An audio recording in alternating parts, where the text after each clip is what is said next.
C'est l'heure du Journal de l'Afrique. Soyez les bienvenus sur France 24. À la une ce soir, pas d'élection présidentielle avant le 2 juin au Sénégal. C'est ce que préconisent les deux commissions. Le dialogue national voulu par le président Macky Sall pour mettre fin à la crise qui a suivi le report de la présidentielle a pris fin aujourd'hui. Un dialogue boycotté par la majorité de l'opposition. À l'issue de ce dialogue, deux commissions se sont réunies pour livrer leurs conclusions. On retrouve tout de suite notre correspondant à Dakar, Elimane Dao. Elimane, bonsoir. Que préconisent ces deux commissions et quelles sont les réactions? D'abord, il faut dire... Nous en parlerons avec vous, Elimane Dao, avec l'équipe de nos correspondants à Dakar. Merci beaucoup. L'appel au calme de la société civile guinéenne, un appel après des affrontements hier entre manifestants et forces de l'ordre qui ont coûté la vie à deux jeunes. Autre manifestation qui a dégénéré au Nigeria. Des milliers de personnes ont répondu à l'appel de syndicats pour protester contre le coût élevé de la vie. La crise économique n'a fait qu'empirer depuis l'élection de Bola Tinubu.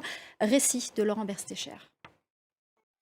Le dégel entre Paris et Rabat. Après 18 mois de tension, la France et le Maroc renouent officiellement. Le ministre français des Affaires étrangères, Stéphane Séjourné, et son homologue marocain, Nasser Bourita, se sont entretenus à Rabat. Un échange sincère, selon eux.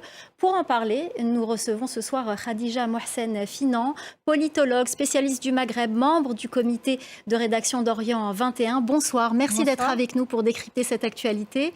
Alors, la première question qu'on a envie de se poser, c'est pourquoi maintenant, après 18 mois de brouille, une visite s'organise, le ministre français des Affaires étrangères se rend à Rabat et l'échange est sincère selon eux en tout cas.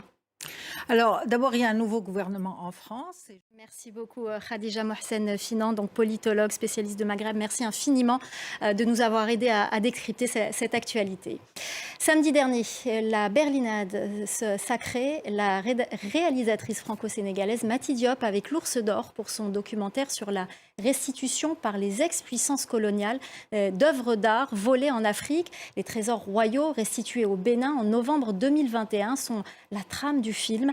Alors forcément, sur place, cette récompense suscite des réactions. Reportage d'Emmanuel Sodji, de Raphaël Ntalé et Priscilla Olympio. Voilà, c'est la fin du Journal de l'Afrique. Restez avec nous, l'info continue sur France 24.